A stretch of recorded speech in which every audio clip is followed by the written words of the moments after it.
Oh my goodness.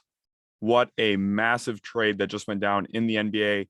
Here, Adrian Wojnarowski is reporting on this deal. So we're going to get into a second here. Make sure you guys like this video if you are excited, Pacers fans, Kings fans. Also, make sure you're subscribed to the channel. This is my instant reaction, and here we go. Let's get into it now.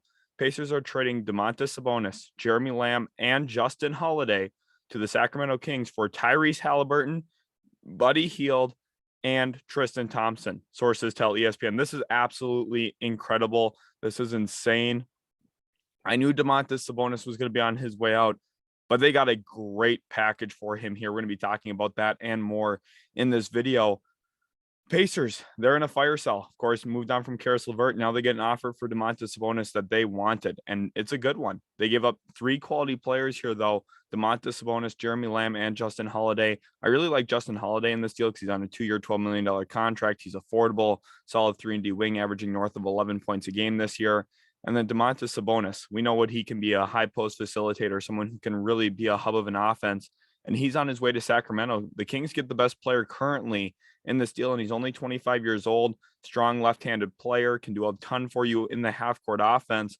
Defensively, he's got a little bit of limitation to him. You put him next to Richaun Holmes, though, and you have someone who can play that true 4-man position, which I do think is pretty valuable here in Sacramento. Interesting that Marvin Bagley was not included in this deal. We'll talk more about him in a little bit.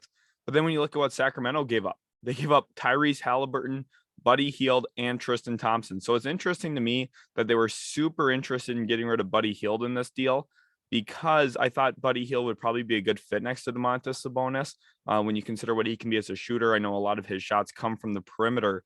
So I thought he could be a natural spacer for them. They do bring in 2 other guys who are capable, though, in Jeremy Lamb and Justin Holiday.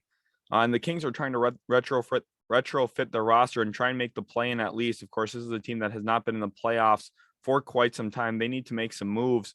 I'm just surprised this is the one that they decide to make. Tyrese Haliburton, I thought he was going to be their best young player, someone who, coming out of Iowa State, I loved as a prospect. Stands at 6'6". He's tall, lengthy, pretty solid defender, and someone who can handle the ball in the pick and roll, can also function as an off-ball guard. And it's pretty shocking to me that they did move on from him. Sorry, I'm checking down to make sure I'm not missing any information coming out here. It's absolutely crazy to me. Pacers, no first-round picks in this deal. This is kind of reminiscent of what they did when they traded Paul George back when they got Victor Oladipo and Domantas Sabonis in that deal. Now they make a move, trade their best player again for no first-round picks, but they did get a first for Tyrese Haliburton and a high second.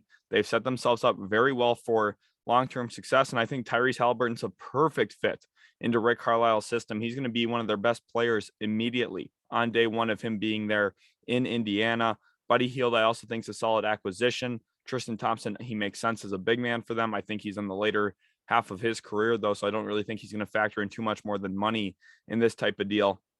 It's surprising that they were willing to give up Jeremy Lamb and Justin Holiday in a deal like this as well. But when you're getting Tyrese Haliburton, who I think projects to be one of the best young guards in the league, it makes sense. I think he could be a guy who we look at as a really big-time contributor for a really good team down the road. And the Pacers really focus on retrofitting this roster, like I said, as well. Miles Turner is probably the next one out. The Kings make a massive move here, bring in Domantas Sabonis. If I had to give a grade here, I'm going to give it a B to Sacramento and an A- for the Indiana Pacers. For the Pacers, I would have liked them getting a pick in here if they could have for Domantas Sabonis. I thought maybe they'd have some offers from Washington where they have 2 first-round picks potentially coming in. But I understand it. When you can bring in a guy like Tyrese Haliburton, he's well worth that type of move. It's an A- for them. And for the Kings, I'm going to give it a B just because giving up Tyrese Haliburton really hurts. I know you have De'Aaron Fox. I know you have Davion Mitchell. But still, I think Tyrese Haliburton was the guy I would have held on to out of those 3 if I had to. They chose to move on from him, try and put the ball probably in De'Aaron Fox's hands a little bit more frequently. We'll see how it pays off. Hopefully, you guys did enjoy today's video. Let me know your thoughts on this trade in the comment section. And we'll catch you guys in the very next Utility Sports video.